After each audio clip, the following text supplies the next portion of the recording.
Hi, everybody. It's Matt Mahaffey, the music director of the Mendelssohn Choir of Pittsburgh and the Oratorio Society of Minnesota. And I'm really pleased to be here to welcome you to our Candid Conversations, our final week.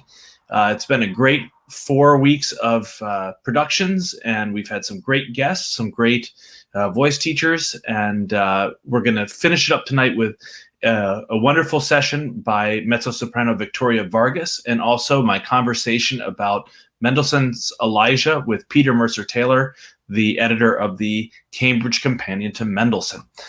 So without any further ado, just wanted to remind you of a few things. One is that if you've registered for this event, we will be sending out a survey to you, and we would appreciate your feedback about what you've gotten out of Candid Conversations. And you also could still take the time to register for the event. Excuse me. I don't have a cough button here to take myself out. So Emily, who is our producer in the background, Emily, could you still put up that registration link into the comments in case people wanted to hear about what's coming up next? We will also be following up with you about some of the exciting things that our guests are going to be doing in the coming months. For instance, our soprano Liz Stevens, who was our voice teacher 2 weeks ago, her book that she was talking about, Perfect Practice, was just released by her publisher this week, and we want to share that information with you so you can check out all of the things that she and our other guests are doing. Also, just a reminder that all of this content has been completely free of charge for you to engage with. And if you feel so moved to help support these activities, you could donate at the Mendelssohn, the Mendelssohn.org or oratorio.org. There's very simple directions there to contribute to help support these activities and the wonderful artists that we've had with us. We're going to take probably the next couple weeks off as people are getting ready to figure out school plans. I know we have to figure that out for my 4 children here in the next couple weeks. And I know some of you are going to be going on vacations, but we hope to come back in September with some virtual choir engaging with actual singing, and probably further into the fall, a few more of these Candid Conversations. And it's such a nice day here that my window's open. It sounds like rolling thunder's going by outside my window, several motorcycles. But anyway, without any further ado, Emily, we're going to bring in Victoria Vargas. Vicky had to pre-record this session, so you're going to be watching a video of her rather than kind of watching her do it live. But we have found from feedback that when we have played videos, that the sound is much better on YouTube rather than Facebook. So Emily's going to put in the comments here, if you're on Facebook, she's going to put in the comments the link directly to the YouTube site, where you'll probably get a better audio and video experience for the next half hour with her. So Emily, could you add that in there so people have a moment to get there? I think it's coming. Emily, do we have them? We're waiting. They're on there? Emily, give me a thumbs up in the. Okay, I don't see them here on mine. So, but if you would, if you're on Facebook, you may want to click over to YouTube to get a better sound. And without any further ado, here is Vicky Vargas, my new colleague at the University of Minnesota, and Emily's going to share that video with us now.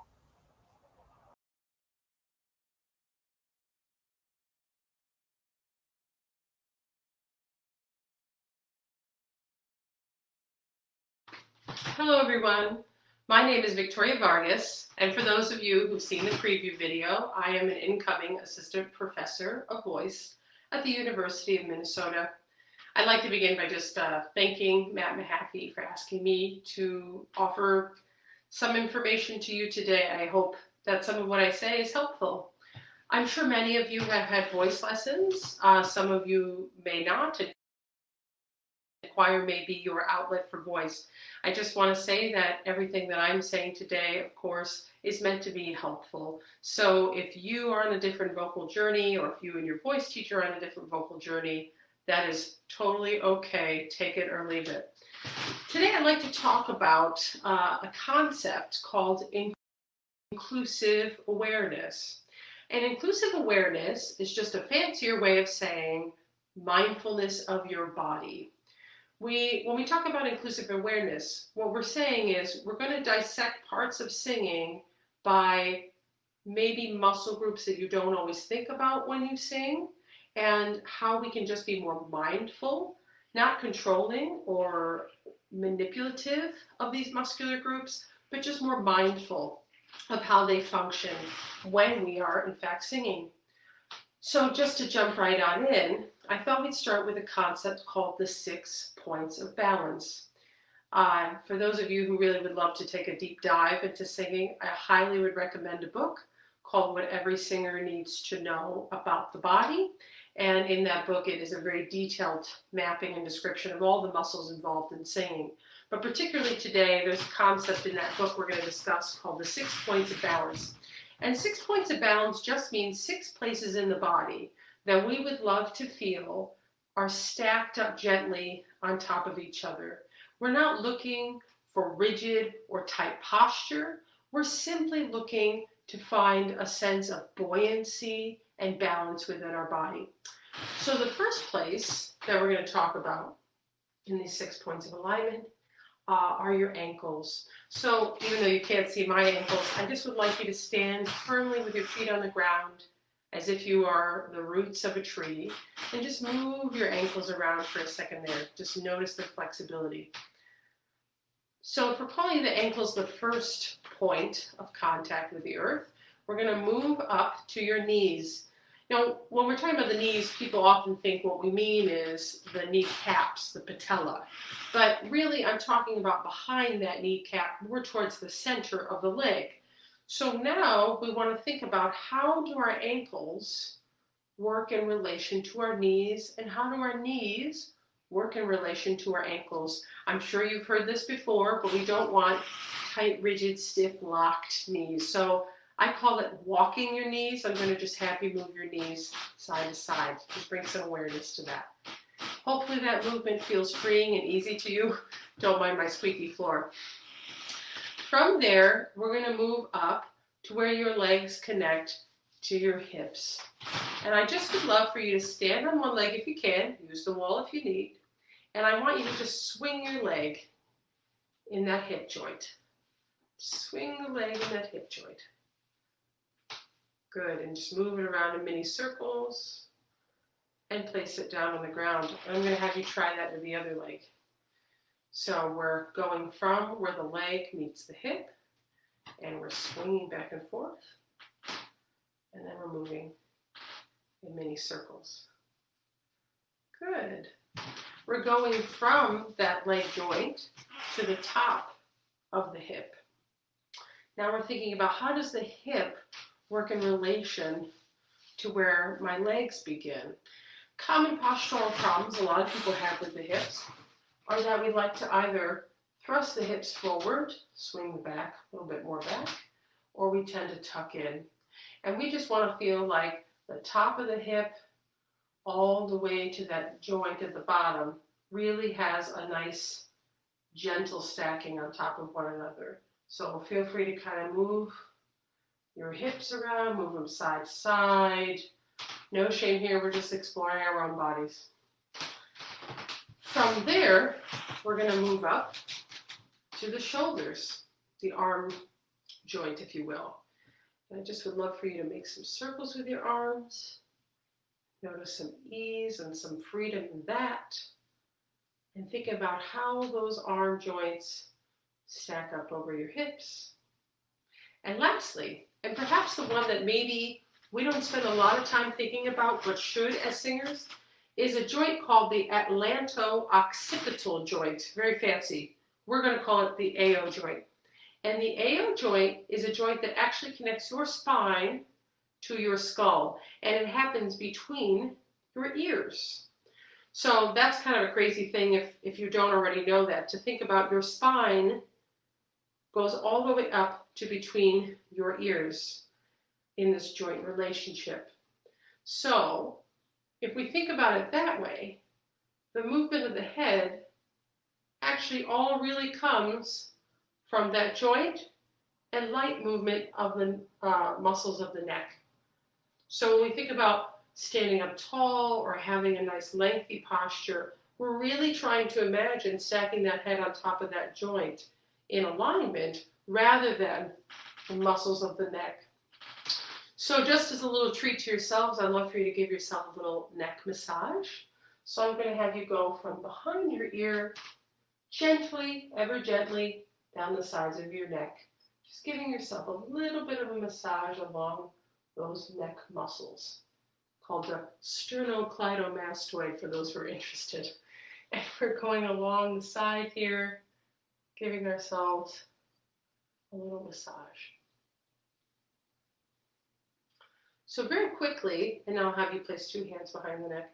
Very quickly, we just went through sort of some major balance points in the body, in these 6 points of balance. Again, I just want to emphasize, we don't want tightness, rigidity, stiffness. We want to feel constantly buoyant and flexible within our body, even when we're singing. Particularly for those of you who use music when you sing in floral settings, I think it's really important to just be aware of the alignment when you're holding folders. So now we're going to move on from alignment to breath. Breath. So some concepts that people hear about breathing say, breathe from the diaphragm, fill the diaphragm with air, fill the belly up with air, fill the tube. So I just want to offer some basic insight as to what mechanically happens when you breathe and how does that maybe translate for you into the sensations you feel when you breathe. So there are 4 major players that are involved in breathing. One are your ribs and the muscles of your ribs. You have a set of muscles in your rib cage that help your lungs expand, and you have muscles in the rib cage that help the lungs collapse. So just for a second, I'd like you to palpate, if you will, your ribs. That's just a fancy way of saying touch your ribs. So I just would love for you to feel along the sides of the ribs, just kind of notice them. Notice how far down they feel like they go. As far as you can comprehend them, maybe kind of come up towards the front of them. Do that on the other side, going along the ribs. The other thing I want to point out about your ribs is we often take the front. Your ribs, of course, go around the back and to the side so you can feel the rib cage there as well. Another area that we're going to talk about involved in breathing, the one that many of you have probably heard about, is the diaphragm. Diaphragm is a bowl-shaped organ that sits under your lungs. And when you breathe in, your diaphragm flattens and lowers. Kind of fun. So now I'm going to just have you place a hand about the center of the body, about where your diaphragm would be. Make little cups with your hands. And when you breathe in, the hands will flatten. And when you exhale, the hands will come up. So let's breathe in and breathe out. Breathe in and breathe out. One more time, breathe in and breathe out. There's 2 things I want to say about breathing before we do a few more breathing exercises. We're not going to really get into too much detail today about the other 2 parts of breathing, but for your reference, they are your pelvic floor, so your body's ability to feel release all the way down towards the pelvic floor, and to some degree, your abdominal muscles. Depending on the style of pedagogy that you may have studied if you take voice, or just your own experience, you may notice or not notice these abdominal muscles. Some people say they feel the breath move in the back of the body and certainly on the sides of the body. Each body is so different. You have to experience the breath personally, the way you feel things. To that point, there are some sort of universals. And one of them, I was thinking as I was doing that exercise with you, is that we don't want to hear the inhalation. If we hear an inhalation of that type of thing, that means that we're bringing the vocal folds together, and this is not necessary in the process of inhalation. So when you are breathing, just checking in that it feels quiet, and calm and gentle to you. The other facet I want to say about breathing is that for the most part, this upper part of the body also stays fairly calm. There might be some slight movement upwards, but again, we want to avoid the common pitfalls of the shoulders rising, the sternum getting really high. And as long as you're aligned in those 6 points of balance, this part of the body should stay fairly calm for the most part. So I thought we'd try a breathing exercise just to bring that, again, that inclusive awareness, particularly to the ribs and to the diaphragm. I personally am going to place a hand on my rib cage, and I'm going to place a hand on my abdominals just to pay attention, to bring some awareness in. This one might feel good if you close your eyes. Some people like that sensation of the eyes closed. So what we're going to do is we're going to breathe in, and then I'm going to ask you to suspend. And suspend is just, again, a fancy way of saying, keep the air in your body. You don't need to do anything with it. You don't need to tighten up or tense up. Just want you to keep the air in your body gently. And then we're going to hiss out together. We're going to do this 3 times. The first time, we're going to hiss out for a count of 8. I'll count it. The second time, we're going to hiss out for a count of 10. And the third time, we're going to hiss out for a count of 12. And this exercise is a really nice way to build up what voice teachers call support, which is a way of saying, can I keep the air in my body long enough for the phrase that I need? And this exercise is a good way to build that up. So let's try it. We're going to breathe in, suspend, hiss out for 8, breathe in, suspend, hiss out for 10, breathe in, suspend, hiss out for 12. So let's begin. Breathe in for me. Suspend. Hiss out for 8.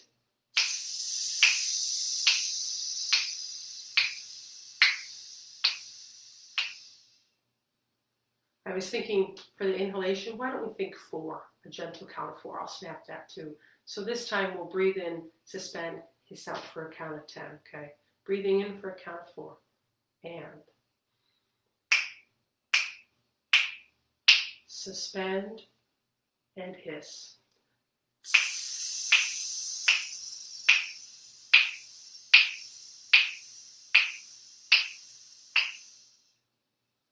Lovely.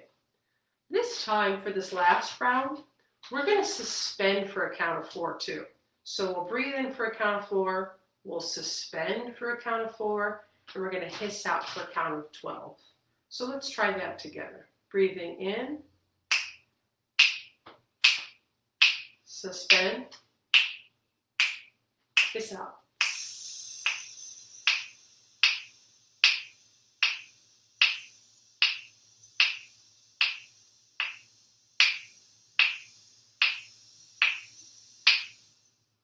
Let the rest of your air out. It's a really fun exercise. You can challenge yourself, like, okay, now I'm going to try 16. Can I do 20? And you can play with all various parts of it. You can play with how long you can take for the inhalation. You can do it shorter, as often happens with choral pieces, as we get these short little pickups to breathe. And it's a good practice to go, okay, I only have 1 beat to breathe in. Can I get enough air in to make that happen?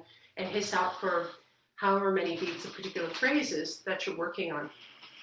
Now we're going to move on to phonation.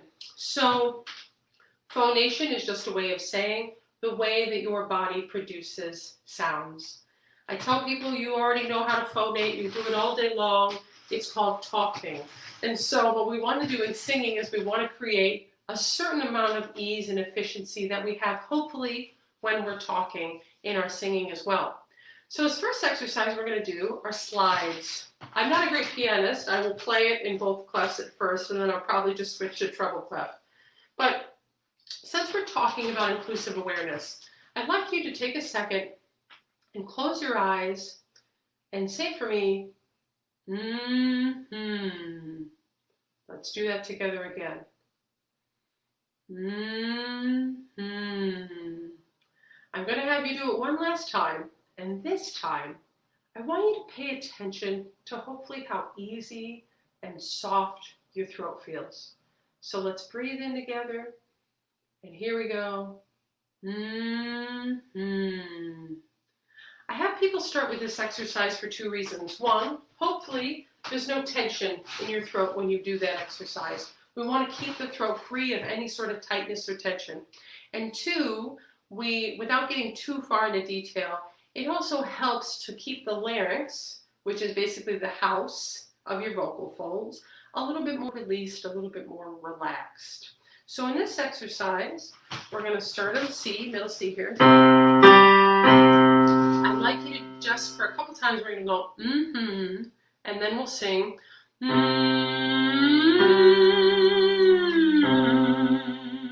I'll do a few with you, and then I'll just end up playing. So let's do that again. We're going to say first.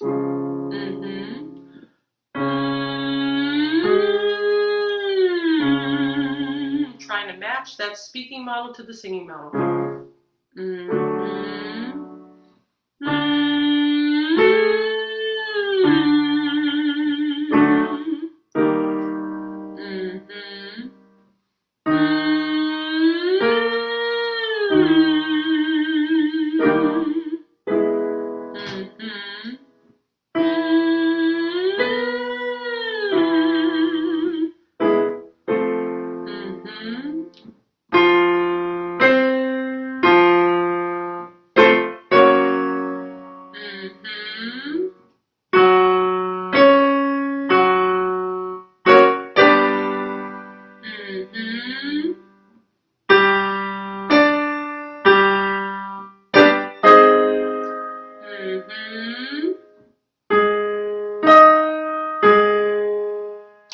So how did that go? Do we feel like, for the most part, we were able to match the neutrality, the ease of the in the slides? If not, that might be something worth looking at in your own practice in the future. We're going to do something very similar one more time. Again, we're going to do a slide. This time we'll do it over an octave, and we're going to do it on ooh. So again, just pay attention to the shape of the vowel and the ease of the throat, and say for me, boo, boo, boo. Go ahead. Boo, boo, boo. We're trying to match that ease. We'll do this one without the spoken model before each. We're just going to slide on boo. Okay, so we'll start at a B flat for those of you who have keyboards at home.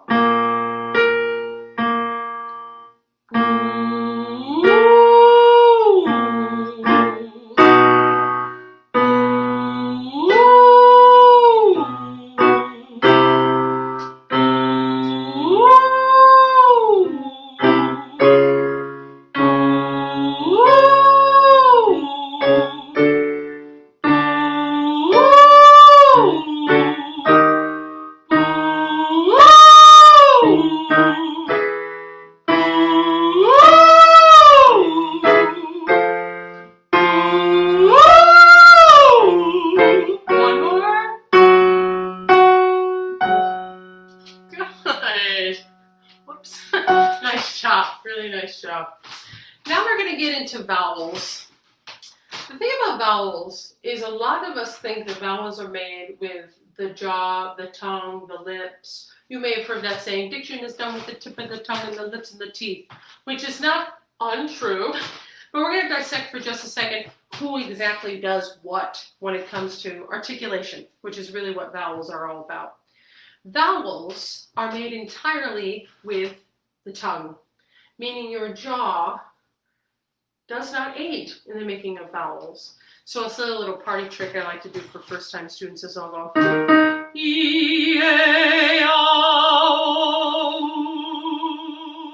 where I'm obviously keeping my jaw out of the picture by wiggling it side to side. I don't recommend that exercise for everybody unless you're feeling really confident in your jaw and don't have a lot of tension there. But I say that because we're going to try these next few exercises just trying to keep the jaw as uninvolved really as possible.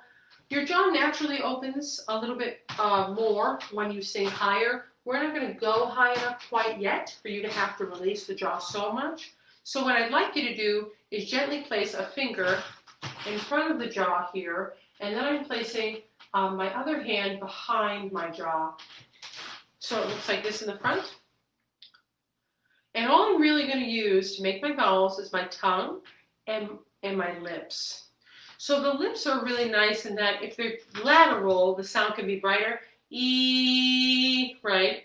But if I want a warmer tone, perhaps what some people call a taller tone, E, I would round the mouth a little bit more. So what we're going to do right now is just try, experiment around, go E, A, Ah, O, Oo. Hopefully you're noticing that there was minimal, if non-existent, movement of my jaw. So again, we're talking through the vowels, just using the tongue and the lips. E, A, Ah, O, Oo. So now we'll try that exercise, singing them on one pitch.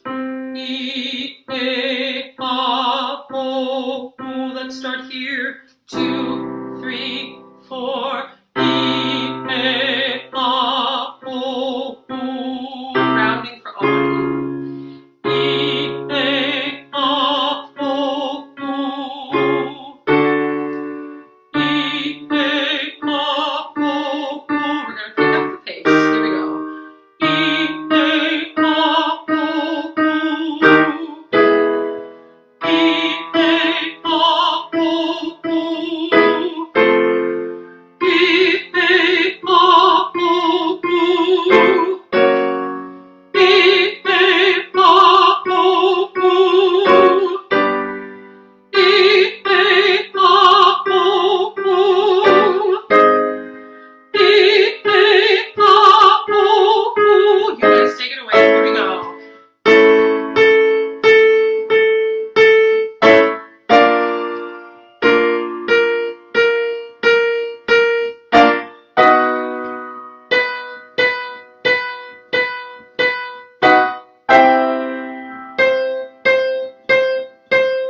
Two more. Last one. Here we go.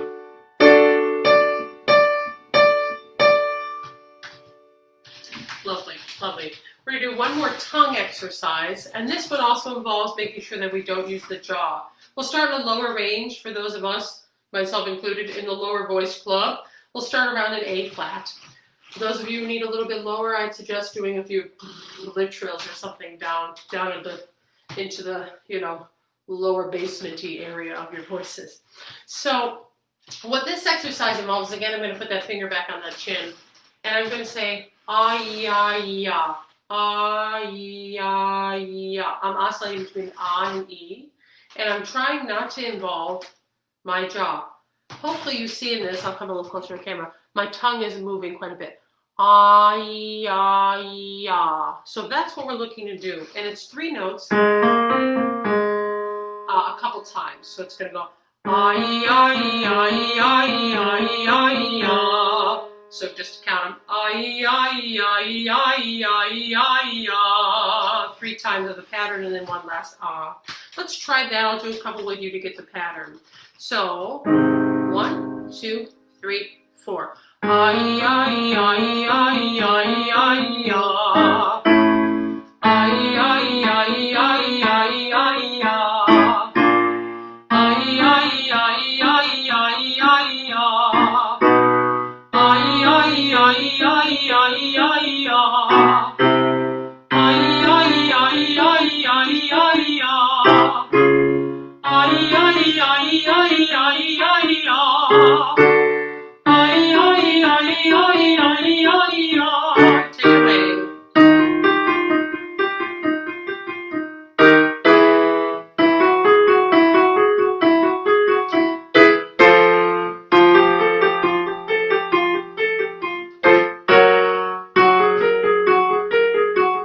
Last one. Here we go. Good. So hopefully once you've done a few slides and you've gotten your throat balanced, you're a little bit more aware of your breath and your alignment, and you've woken up the articulators just a little bit. Hopefully now you're ready to sing a little bit higher, so that's what we're going to do. So this exercise we're going to do is 2 onsets, and onset just refers to the way that a note begins. Another way to put it is also we're going to do 2 short notes on just vowels, and then we're going to sing the word Alleluia. So it's E, Ah on one note, Alleluia. And the reason we're doing those first 2 onsets is just, again, to get that inclusive awareness of how balanced and easy your throat can be. So as you sing higher, you try to remind your body of how easy it can be. Before we do that, I think it might be helpful to do a couple sirens. I'm sure you've done something like this in choral settings before. So we're going to go ah to o on a slide. And since, we're at the comfort of our own homes here, feel free to do it on whatever pitches you want. So something like, oh. Let's do that together again, huh? Oh.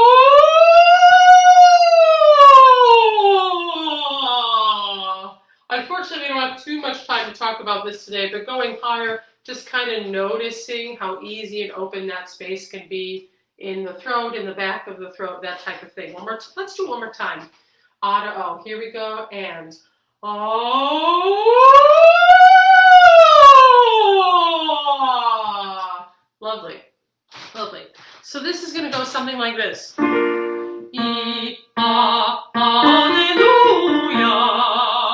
And in that lower range, I'm really letting the sound have a little bit of a speech-like quality to it. As opposed to So again, as I said, the jaw's not going to really open until you get higher anyway. So just focusing on it feeling a little bit more natural in this range, and you won't need that space until you start to go a little bit higher. So let's try that together again, huh? 1, 2, here we go. Hallelujah.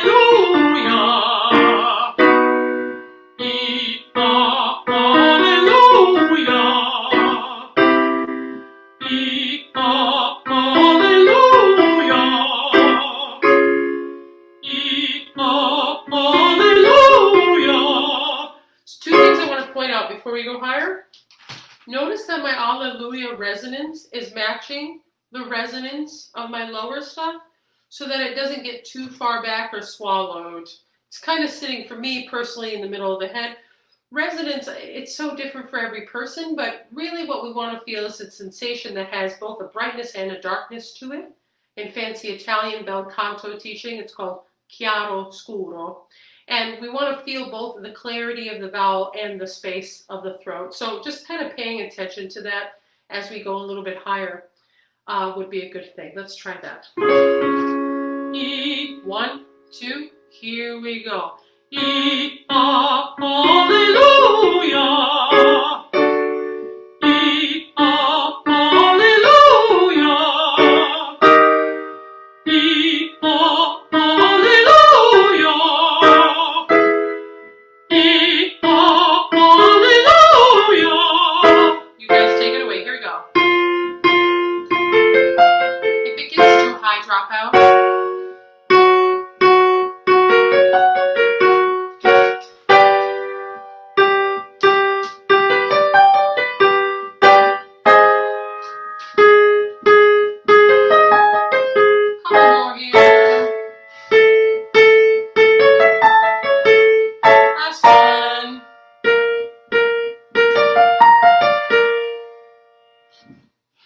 Lovely.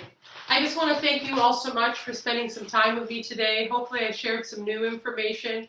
For some of you, I hope it was a good review of information you already knew. I wish you the best of luck during this time. Thank you so very much. Great. Thanks, Vicki, for that wonderful lesson. We've had just such great voice coachings over the last 5 weeks. And one of the things that we'll be hoping to hear from you maybe in our surveys that we'll be sending out is maybe one of the things that you most remember or the thing you learned the most about singing from our esteemed guests.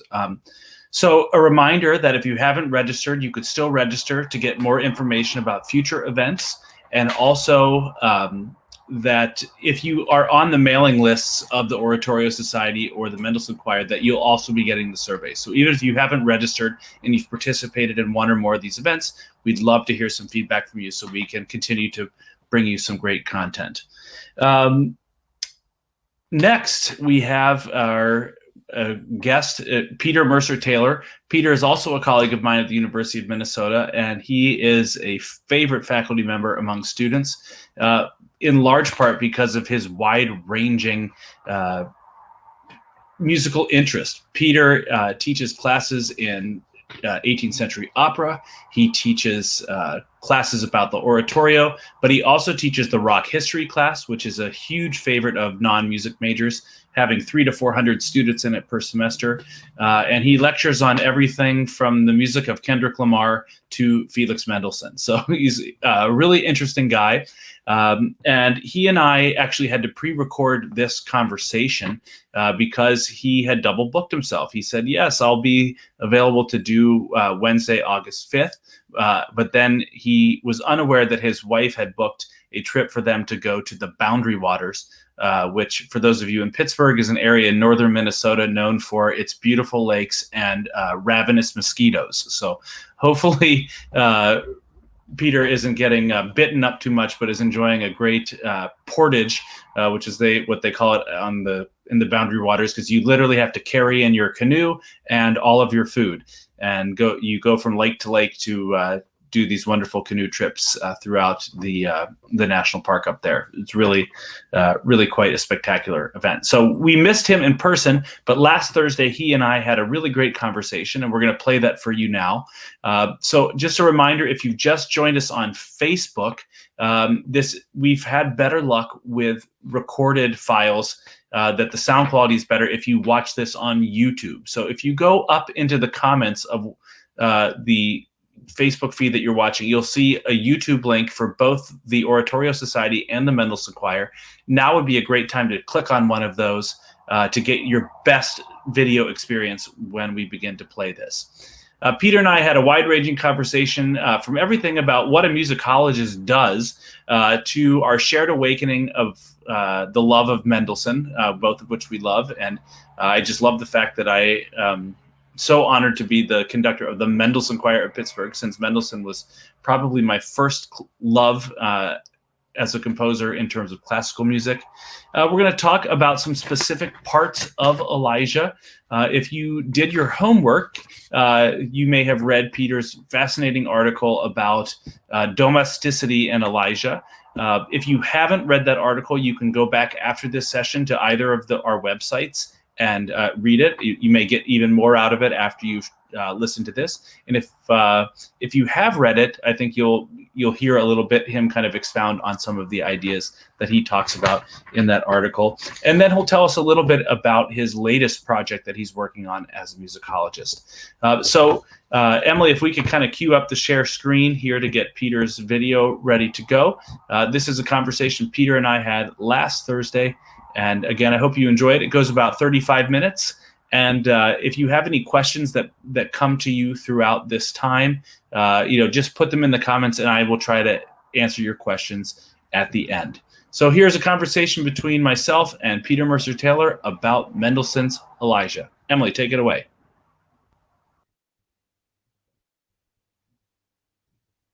Okay, we're here with Peter Mercer-Taylor, my friend and colleague from the University of Minnesota, who is a world-renowned expert on Felix Mendelssohn, and we're excited to have him here today. So Peter, how are you? I'm doing great. Thanks for having me. Are you in like the Mendelssohn library there? Is that what's behind you, or? No, I'm in the Mercer-Taylor library. It's the Mercer-Taylor. A little more modest affair. Yes. Oh, what wonderful. Well, we're really glad that you're here with us to join us for our series Candid Conversations. And, I've told you that we're examining Elijah today, and we're glad that you took the time to come and record this interview before you head out on vacation next week. So thanks for being here. Let's just jump right in.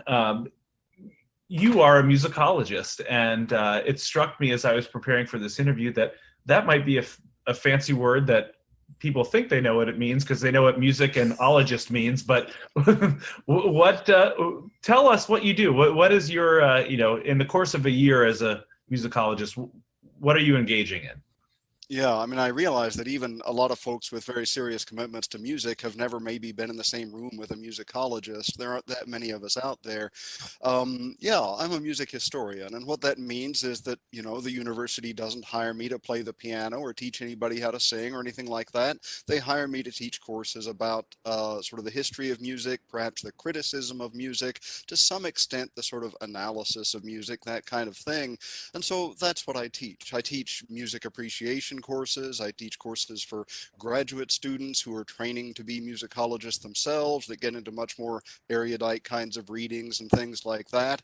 And in the course of my scholarly life, I, write books and articles and give talks at conferences and that kind of thing. And, like most musicologists, I always have one or two little projects kind of purring along, hopefully on their way toward publication somewhere. But we just work on the sort of critical examinations of the history of music is really what most musicologists do with their time. Well, and just knowing you, I know you have a variety of musical interests. So what courses do you teach at the university? Because they are pretty wide ranging. They are a little wide ranging. For graduate students, I tend to teach courses in Mendelssohn. That's what I kind of know the most about. But I also teach a course that appeals to a lot of singing graduate students in 19th century Italian opera. I happen to be very fond of 19th century Italian opera. That's something else I do. But then for the undergraduates, the biggest course I teach is this course on the history of rock from 1970 to the present. So just kind of rock era popular song is something else that I care a lot about and have done kind of a lot of teaching about. And yes, it's true. My Mendelssohn graduate seminars tend to have 6 or 7 people in them, and my rock history class has about 360. And so, it's pretty clear how these different things kind of function in the university at large. Yeah, and I mean, I've heard you talk about everything from opera to Taylor Swift to Kendrick Lamar. So, uh, and I There's have always appreciated the way that you kind of think about them all on the same plane in many ways. well, there's a lot of good music out there. Yeah. What is on your listening list right now? What have you been? Oh my What's on gosh. your pandemic listening list, Peter? That's a wonderful question. At the moment, I kind of have Mozart's 38th Symphony on auto repeat. I wish I had a more exciting answer than that, but I'm really, really into Mozart. No, that's great.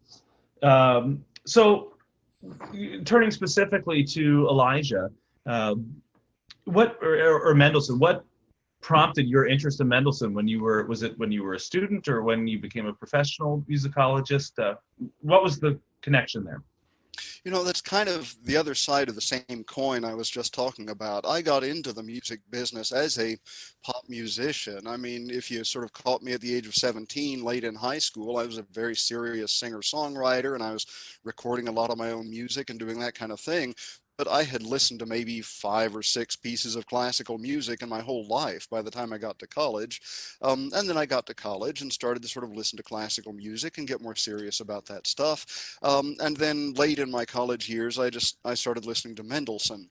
But the reason that all bears pointing out is that what Mendelssohn is really, really good at is writing music that is in fact very sophisticated, very solidly put together, but also just has incredibly ingratiating tunes in it, that if what you're in it for is just the tunes, there's plenty there for you. And so, most Mendelssohn pieces, you listen to them once, or at least I do. I'd Mhm. listen to them once and I think, wow, that's a catchy tune. Listen to it about 3 times and you think, wow, that's, sort of a shapely, well put together piece. You listen to it 7 or 8 times and you start to see all kinds of little details, all kinds of sophisticated finery in there. But I think what I found really appealing about Mendelssohn is that he's just able to operate at all of these levels. And if, like me, you're sort of coming at the world of classical music, really with kind of pop music ears, where tunes are what matter most and tunes and catchy things are mostly what you're in it for, Mendelssohn gives you plenty of that sort of thing. And, Wagner's a heavier lift. But I think that's kind of why I got into Mendelssohn in the first place, is I just found sort of the surface of his music, the way it dances along, the way he just keeps giving us ingratiating melodies. I just found it very nourishing. And that really is how Mendelssohn saw his place in the world of music, I think. He He, was looking back on Beethoven's legacy with a great deal of respect, but he also wanted to create a music that was at once very sophisticated and very popular, that just anybody could kind of pick up and make sense of. And it worked for me. Yeah, that's great. I'm smiling because I probably came to Mendelssohn in a similar way. I mean, and I went to college the same way. I was a pianist. I wrote songs. I had done very little classical music. I sang in the high school choir for a couple of years, and remember when I started my serious musical study, just I've not used the word ingratiating, but there's just I always felt that Mendelssohn never disappointed me. Even like even the thing is something as simple as putting a deceptive cadence in at the end of something to extend it another 8 bars is always like, yeah, it's music theory maybe 2 that you would get to something like that, but it has just always been, he does exactly what your ear wants it to, and it is very satisfying to listen. And it's a lot like Mozart. It never really sounds formulaic somehow, that he's always got some other idea up his sleeve, and he's wonderful. Yeah, I agree. So what, Elijah, we've shared your article with those watching, and I'm sure many of them have read it, but what particularly inspired you to write about Elijah for this article? That's an interesting question. I just found myself listening to that piece a lot and just kind of living with that piece and realizing that a lot of my favorite Mendelssohn stuff was kind of in that piece. I like some of the choruses toward the end. I like, some of the early arias. I mean, there's just a lot of good music in there. And I just kind of found myself living with that piece. It's funny. I mean, I've been a Mendelssohn scholar for 25 years or something at this point, but I tend to, and I'm not tired of him yet, but I tend to just sort of move from thing to thing. That when I was in graduate school, his Italian symphony was a big deal in my life, and I sort of moved into the Scottish symphony and spent some time with the string quartets. But at a certain point, I realized, Elijah was what I was kind of lingering over, and for no good reason at all. It just happened to have kind of caught my ear, and I found myself listening to it a bunch. There could be worse things. Yes, there are worse things. Spend your time listening to. So, well, your article kind of specifically deals with the idea of the widow and the family of the widow, kind of continuing throughout the story. And it seems that you were kind of, surmising about them kind of continuing into the second part. For our viewers who haven't had a chance to read the article, but maybe are familiar with Elijah, could you summarize your argument a little bit for us? Yeah, and stop me if I just start to ramble, but yeah. I mean, we don't ordinarily think of musicologists. I mean, we think of musicologists as people who sit around in archives and comb through dusty scores and things, and that's what we do. We don't think of musicology as a really confessional or sort of personal kind of expression of anything. But I found myself listening to Elijah and realizing that it felt like what I was hearing was a kind of complicated relationship to this public figure in Elijah. And I started sort of following this thing down and thinking more about where this came in Mendelssohn's output and so on. And so long story short, or long story sort of middling long, I think is probably what we're getting into. But, the notion behind the article is that Mendelssohn was writing Elijah toward the end of his life. He didn't know it was toward the end of his life. He didn't know he was going to die at age 38. But here he was about 2 years before his death writing this piece, and he was just kind of exhausted. I mean, he was at the top of his game. Everybody thought of him as the most famous composer in Europe. He was working wonders in Leipzig. He'd spent a couple of years in Berlin working for the king, trying to revitalize choral music there.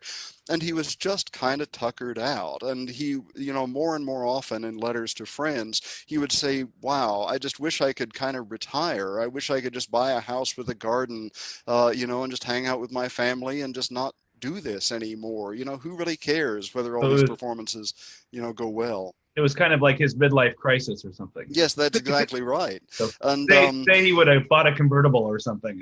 Yes, that's right. But not in his time. Right. Who knows what the answer to a convertible was in the 1840s. But what he does do is provide this image of this guy Elijah. The first thing I started to notice is, like, what do you do if you're a big public figure thinking about how nice retirement would be, and you're writing an oratorio about a big public figure, but then we come to this point in Elijah about 2/3 of the way through where Elijah turns to his friend Obadiah and says, hang on for a second, wait here, I'll be back.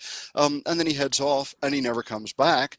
And, the reality is that for the last third of the oratorio, Elijah doesn't say another word to another human being. He's just kind of hanging out in the desert, on mountains, whatever, hanging out with angels, sort of being taken care of by God, removed from his sort of public obligations. And so the first thing that struck me about the piece was that Mendelssohn seems to be trying to sort of live out his own fantasies somehow, and this perception of who this guy is or who he might have been or what he wanted, that Mendelssohn is trying to write into the story of Elijah, this kind of fantasy of a life of retirement.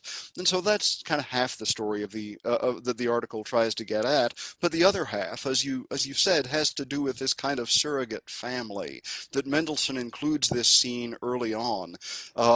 We've got this famine going on, there's no rain coming and all that. We've got this enormous problem in the world that everyone's sort of waiting for Elijah to solve. But the first time Elijah kind of steps on the stage and starts interacting with other people, we see him in a domestic setting. He's here with this widow, and the widow has a son who has died, and she's lamenting about this. And he says at a certain point, give me your son. And so he, sort of prays over the boy, 3 big prayers, and the son is revived. But this scene, I assert, was just very important to Mendelssohn personally, that we have this idea of Elijah being kind of lodged in a domestic environment, and that this widow and this boy come to serve in different ways as a kind of surrogate family for Elijah.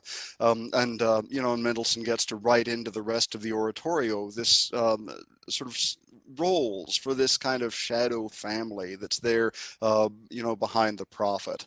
And there's a lot more to the story, but that's kind of the gist of it. Well, I will say as a conductor that the widow scene is certainly my favorite. I think I just love it. I love the Elijah's first entrance of "Give me thy son," and as you said, the prayers and the way that Mendelssohn goes back and forth between kind of the angst-driven music of the widow in that minor key, and then the major key for Elijah, and then the duet at the end, and the way it transitions to the "Blessed are they, the men who fear him." Just as you said, it's a great tune that comes in, but just really well crafted throughout there at the end. Great. And so when we go into the second part, of the oratorio, you mentioned kind of the way that Mendelssohn used these characters in the second part. Can you elaborate on that? Well, just the tiniest bit. And in fact, it's toward the end of the first part. Long story, but toward the end of the first part, in the grand climax, when Elijah is out there trying to summon rain again, Mendelssohn really kind of reworks the biblical account so that there's this boy. In the Bible, it's just kind of Elijah's servant that he says to go out there 7 times and look at the sky and stuff. And in the oratorio, it becomes a boy that he sends out to look 3 times. And so the boy goes out 3 times, or gives 3 answers to Elijah, and the 3rd time around, it's raining. And so that's the kind of thing I start to pick up on, is the fact that here we have this scene that has these sort of 3 cycles of things, just like the 3 cycles of prayer that Elijah does over the boy. And it's this boy who's sort of written into the story, who really wasn't part of the biblical account. And so we have this idea of his character kind of lingering on. Nobody says it's Elijah's son, but it kind of feels a little like Elijah's son, or the widow's son. It's this boy. Elijah's part of this little unit that includes a kid. And then in the second part, of course, when this soprano steps out, this part was written with Jenny Lind in mind. Mendelssohn knew Jenny Lind well, loved the way she sang, and he wrote that first aria in the second act, or the second part of Elijah, for Jenny Lind. She turned out not to premiere it after all, but we have this whole kind of "Hear Ye Israel" thing, this woman who steps out there and just starts to sing.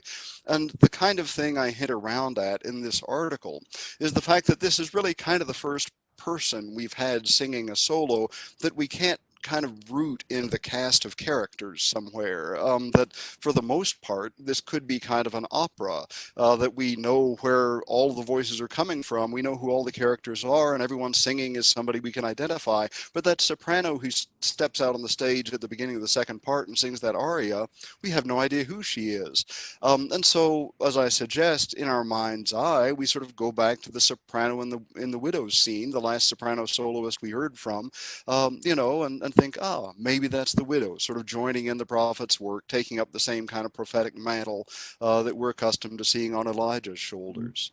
Well, that, certainly with a concert production of something like that, I mean, an audience member might not even put that two and two together there, that because likely the same soprano who sang the widow as a character is singing that same aria in the same way with the alto, singing the alto aria in the first part and then being Jezebel in the other part.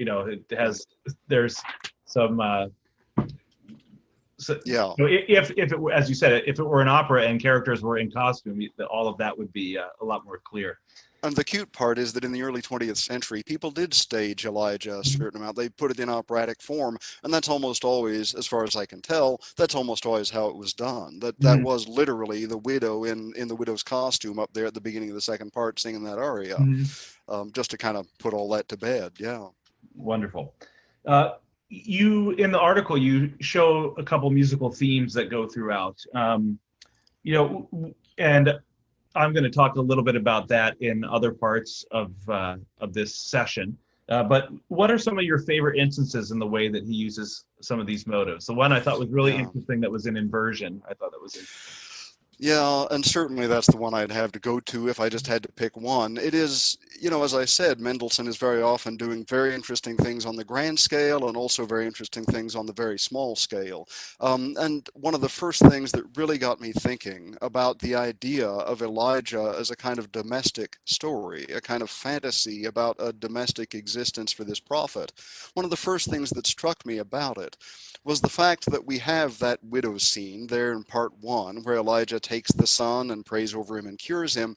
And then we have, the grand climax of the second part is when Elijah's out hearing the earthquake and the fire and all that, waiting for the voice of God. And finally, the voice of God comes in the still small voice. And what's magical is that those two spots in the oratorio, when Elijah takes the boy and proceeds to pray over him, and when Elijah hears the still small voice in the middle of the second part, those are the only two parts in the key of E major. E is this wonderful, bright, happy thing, Midsummer Night's Dream key, all that sort of thing. E is a special key. It only happens twice in this oratorio, and those are the two spots. And just to drive home the significance of that, he gives us this little motive, play that you just alluded to, that when he takes the boy from the widow, what he says is, give me thy son. So there he is, turning us into the key of E major from her sad E minor. He switches into E major with that line, give me thy son. And then when Elijah's out an hour and 10 minutes later, waiting for the still small voice of God, when the still small voice of God comes along, it's with this abrupt turn to E major. And after the fire there came a still small voice, and those two melodies, da da da da dum, da da da da da da dum, those are in mirrors of each other. Those are, the same five pitches backwards, the second time through. And so those two spots in the oratorio, the only two spots in E major, they're sort of looking at each other across the expanse of the hour or whatever, sort of mirroring each other, inviting us to kind of be thought of as this interlocked pair. And to me, that's kind of the essence of the thing, that Elijah, when he hears the still small voice of God, we're invited to think, he's heard this voice before. He heard this voice when he was in this domestic setting with this woman, able to meet her needs, to cure this, bring this child back to life, that was his first glimpse of heaven. And here's his second, that, the voice of domesticity is the voice of God. At least these two things are conceptually interlinked in this really clever way in Mendelssohn's neat piece.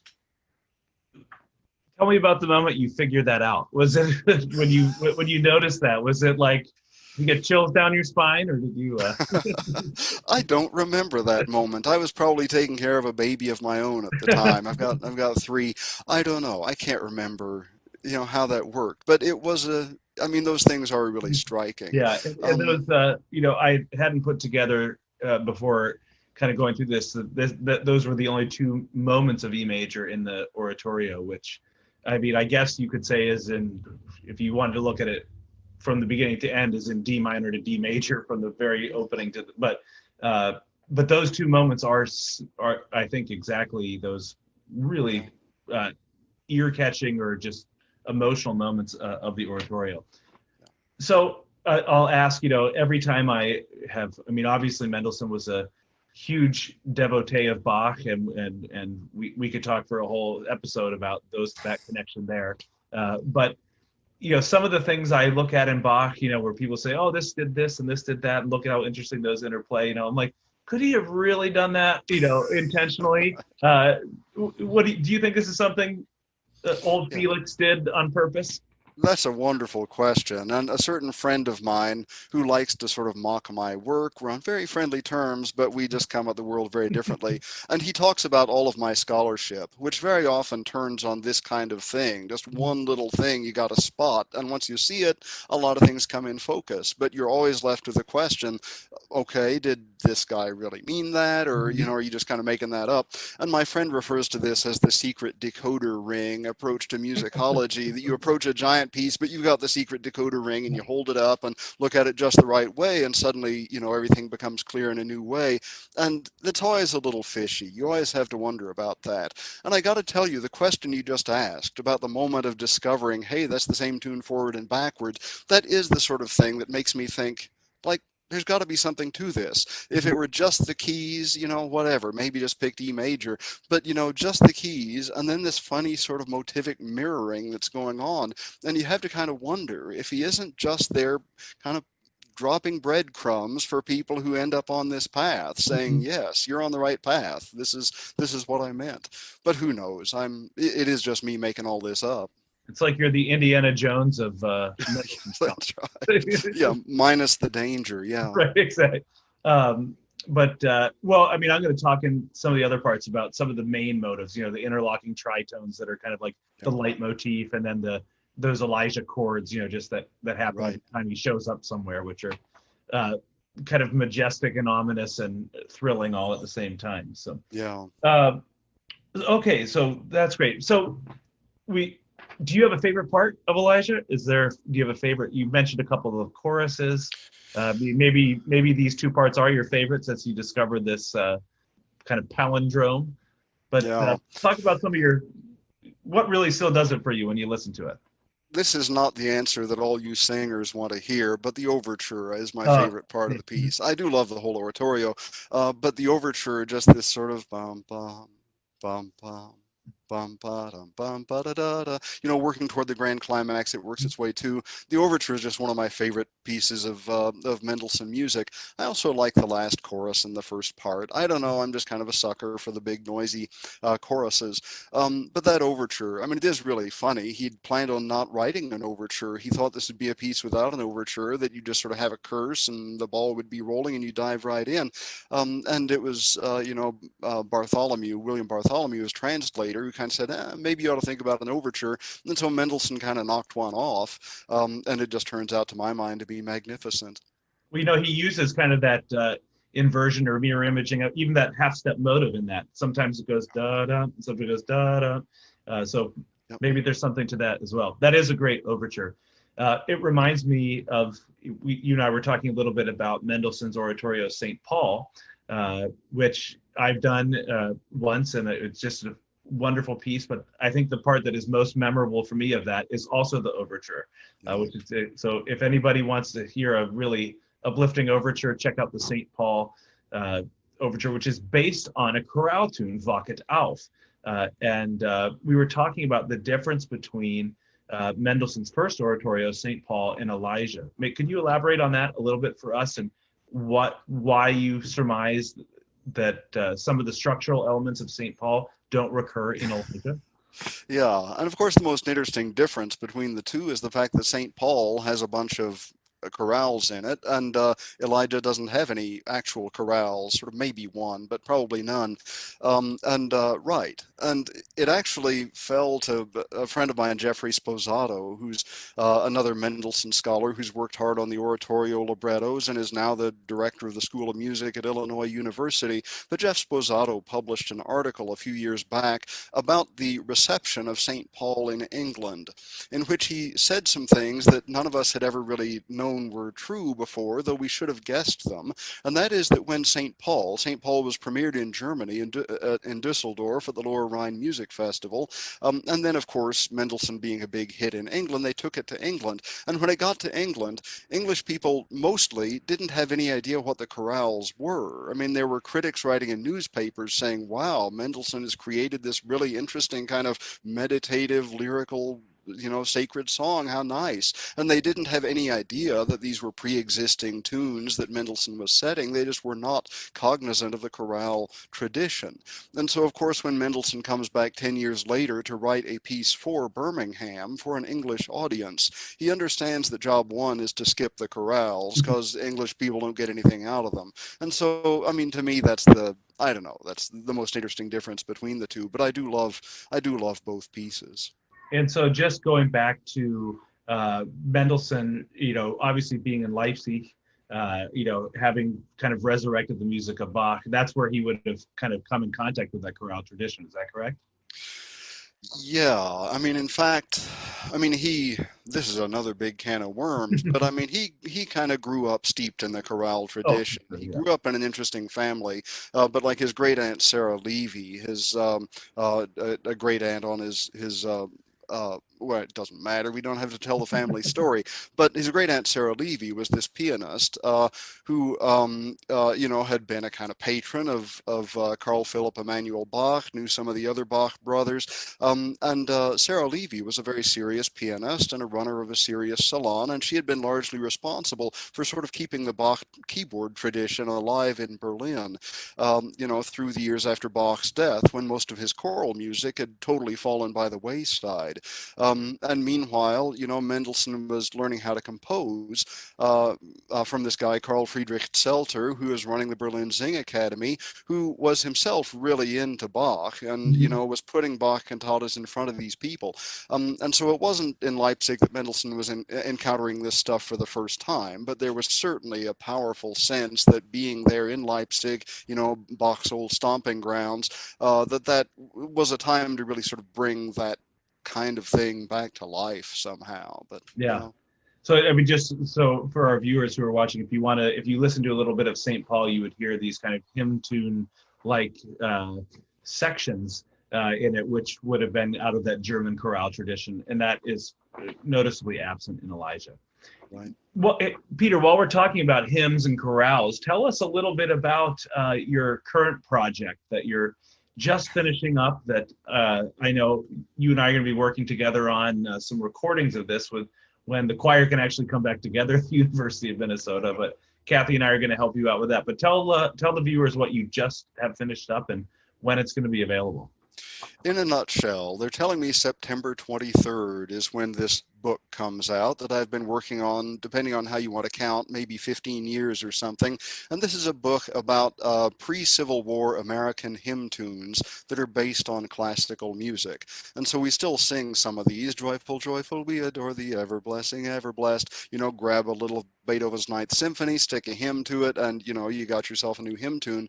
But there was hundreds of things like this in the United States before the Civil War.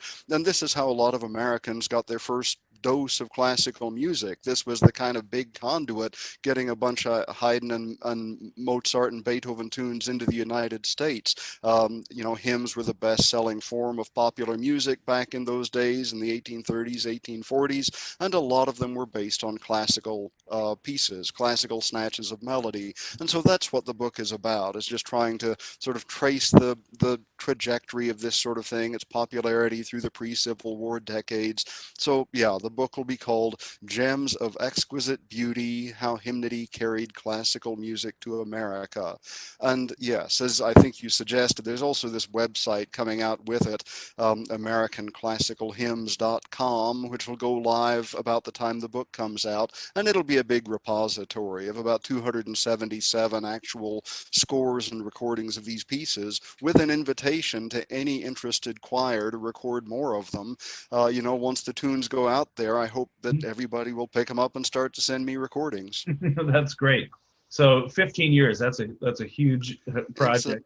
It's not all I was doing for those 15 years. I'm aware, yeah. But did you grow up singing hymns? Does that tradition come naturally to you? Yeah, in fact, if you get as far as 1.5 pages into the book, you'll realize you're reading all about me. That the book starts with my upbringing. Both of my parents were Methodist ministers. I grew up singing out of that, 1966 Red United Methodist hymnal, and and I realized at a certain point that, as I told you some time ago, I grew up listening to very, very little classical music, but thanks to that hymnal, I had half a dozen classical tunes kind of stuck in my head since I was in diapers. I mean, I'd grown up singing little snippets of classical music, and then I came to it later in life in its fuller form. And as I say early in the book, this is kind of the story of America too, that a lot of Americans first got into classical music in the form of little snatches of hymnody, and then, later on, New York Philharmonic gets founded, we get a little more serious about our big time music scene, and you start to sort of move into classical music in its full-blown form. But yeah, we begin with my life story. I did grow up singing hymns and was fascinated just by how little snatches of classical music were finding their way in. Yeah, I did too. I grew up in the Presbyterian church and sang, and my father was from the Methodist tradition. But in my work as a church musician, I've lamented kind of the slow death of the hymn as part of Protestant services, and I think it's a real shame. And the hymn is such a great, easy to sing thing. As you said, they're great tunes and they're catchy, and you can add any words that you want to them, I guess, as long as the meter matches. But so here I am saying my 3 prayers over the great hymn tradition. Yeah. We'll bring it back to life. We'll see how it goes. Yeah, well, I'll be lockstep with you on that. That's great. Just a couple more. So Elijah is pretty long, right? Right, Peter? It's a long work, probably close to 2.5 hours if you did every single note of it. I've conducted it 3 times, and each time I've done different cuts to it. And actually, each time I've done it, I've cut actually a little bit more. And also, each time I've had singers and audience members be not shy about telling me that they didn't like the cuts that I chose. Right. So, as a musicologist, there are many of you who I'm sure are total purists, and some of you who are, maybe a little bit more okay with things like cuts. Where do you fall on cutting a masterpiece like this for performance? And what do you think Mendelssohn would have thought about me cutting some of his music? Okay, so first off, you are talking to a guy who just spent the last 15 years working on little hymns that take little snippets of classical music, that do not treat their classical sources with any kind of reverence whatever. You just reach in there and grab a tune. I'm totally fine with things kind of passing their way into the public gaze in sort of hybridized form, miniaturized form, whatever, and I'm totally fine with cuts. And, as you're aware, Felix Mendelssohn was the guy who had revived Bach's St. Matthew Passion in 1829. The Bach's St. Matthew Passion hadn't been heard since Bach's death in 1750, and Mendelssohn revived it with the Berlin Sing Academy. And then when he did that, he understood that nobody was going to be able to sit through this big, long drink of water that is the St. Matthew Passion. He cut, I don't know the exact number, but probably something like a quarter or a third of the whole piece, he trimmed out just to kind of keep things rolling along. And so I don't think Mendelssohn would have been in any position to complain about making cuts to Elijah. Well, I'm glad to know that for sure. But so I've been talking with a number of my colleagues in the choral field about, choral masterworks. We've long called them part of the Western canon. They're big, long pieces. Even in today's kind of cultural discourse we've had, questioning about what is a canon. Can we call something a canon? How do things get put into the canon? Do you, as a lover of Elijah and of Mendelssohn and of these kind of larger works, do you see a future for these types of pieces in the next, say, 20, 50, 100 years? 100 years from now, our audience is going to be able to see a production of Elijah that is live and not on recording. Where do you feel that that's headed? Not maybe more from the musicologist perspective than from the performer's perspective. Yeah, well, you certainly would know more than I do about the performer's perspective. But yeah, I mean, you would think the way that kids are these days with their attention spans and the news cycles and the whatever, who has time to sit down and listen to a 2.5 hour oratorio? Who's ever going to do that again? And so we can wring our hands over certain basic things like that. People just don't tend to take in, really long forms in that way of too many kinds. I guess Avengers movies are that long, but, Yeah. for the most part, kind of high art, art music, that sort of thing. People don't seem to have that kind of patience for it. But then the reality is, we're hearing a lot about choral music these days, people putting together Zoom ensembles and so on. And, we're hearing this statistic all over the place that about 1 in 6 Americans are involved in choral singing in one way or another. And so, no, I mean, the reality is that we don't really have sort of institutions that of choral singing that bear the same kind of just household name status as something like the New York Philharmonic. I mean, what's the most famous orchestra in New York? It's the New York Philharmonic. What's the most famous choir? Many of us couldn't name a single New York choir. And so, no, we don't have choirs with this sort of elevated, hallowed status as art music or, art music institutions. But there's some of those for people who happen to love choral music, and there are also just a lot of people out there who love to sing. And this is why Mendelssohn wrote this stuff in the first place. I mean, singing was just a big, popular, fun thing to do, long about the year 1835, 1845. A lot of people sang. In my book about American hymn tunes, one of the things I really set out to establish is that everybody wanted to sing. Everybody was going to singing school. Everybody wanted to sort of sing in choruses or sing in their church choirs or whatever. The best-selling tune books of that era, the Lowell Mason's Carmina Sacra, sold 500,000 copies. I mean, this was incredibly well-selling music, the best-selling music in human history. People used to love to sing, and the thing of it is, they still do. That Americans are still out there singing a whole lot of choral music. And so in my heart, I have this strong suspicion that I can't explain exactly how or why, but I would be very surprised if a great tradition of singing and listening to oratorios in live contexts doesn't, remain alive and well for decades and decades to come. Well, that's very inspiring, and I love the way that you put that. I know members of the Mendelssohn Choir of Pittsburgh and also the Oratorio Society of Minnesota, two groups kind of dedicated to these types of pieces. The members of those groups are very much in lockstep with you there, I think. And but Good no, for them. as a conductor and somebody who has to program music, it's something. I'm so excited about all of the new music that's coming out, and I still have a great love and respect for the heritage of this type of music. That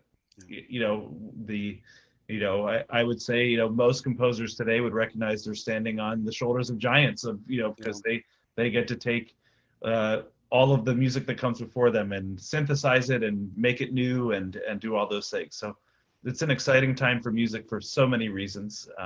It certainly is. But I think that's probably a great place to stop, Peter. I think you really summed that up well. When we do come back to choir, I've never heard you sing before, but I would certainly love for you to audition.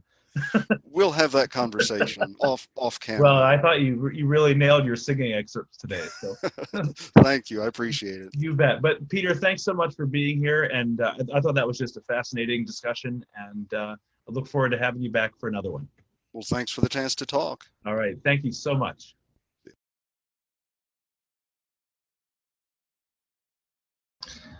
All right, everybody. I hope you enjoyed that conversation with Peter Mercer Taylor. I just love being around him, and I feel every time I talk to him, I learn more, and he just has such a great insight to how music works and how it functions in our society. And I just want to thank him for that. If you haven't read his article, you still will be able to go back and to read that. And maybe now that you've had a little bit of context from his talk there, you may be able to get even more out of it. Also on the website, we listed several URLs for a performance of Elijah. So you can go on and hear the specific moments that he was talking about. The widow scene in the first part where Elijah sings, "Give me thy son," and then also the still small voice aria, or the still small voice chorus in the second part, which has that inversion of that first melody. Also, what would be a great one to listen to is the aria "It Is Enough," which was the title of this talk, focusing on how Mendelssohn kind of was reaching this point of composing Elijah at the end of his life, which of course he didn't know was near the end of his life, but having these letters that he wrote about feeling just so tired and overwhelmed by all the stresses that his fame and celebrity had afforded him. And when you listen to that aria, it is enough, you can almost put Mendelssohn's persona right inside of that. A really fascinating way to listen to that music. The performance we put up there is by Boston University, conducted by Ann Howard Jones. It's a wonderful performance. You can watch the whole thing or just use the individual clips that we put up there to listen to them. It's one of the few performances that I could find on YouTube that had an English translation of Elijah sung all the way through. It's really interesting also if you've sung Elijah before and you listen to this recording, you'll hear this is the translation that Robert Shaw had done.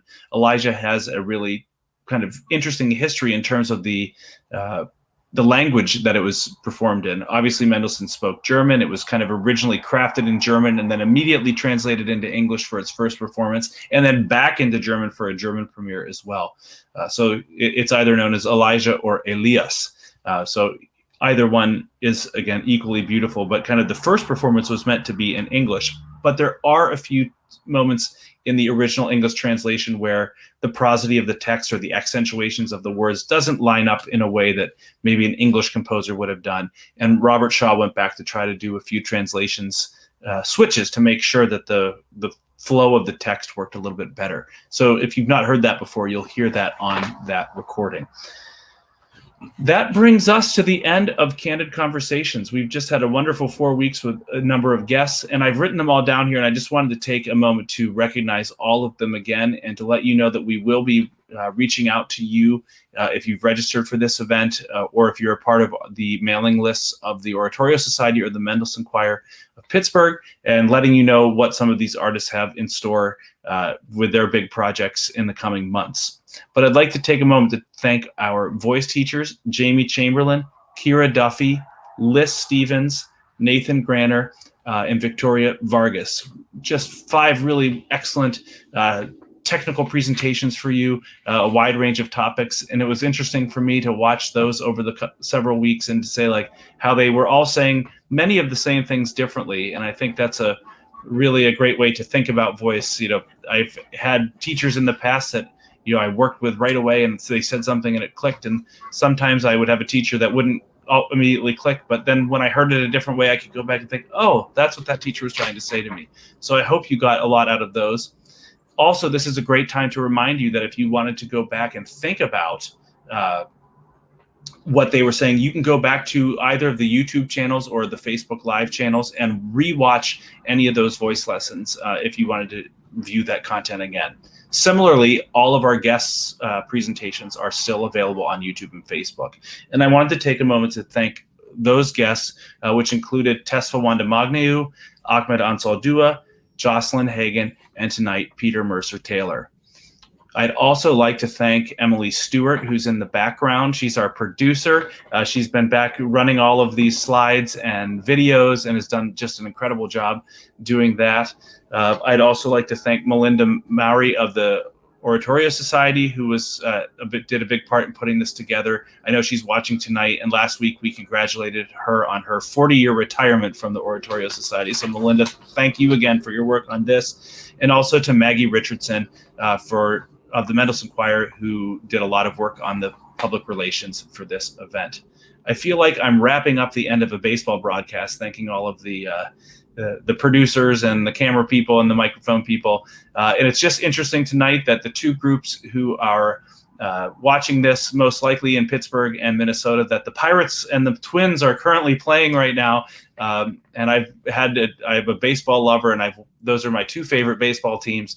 And I've watched the last two nights, the Twins playing the Pirates, and I just really feel bad for the Pirates fans this year, because the Pirates are pretty dreadful, and the Twins are just doing really great.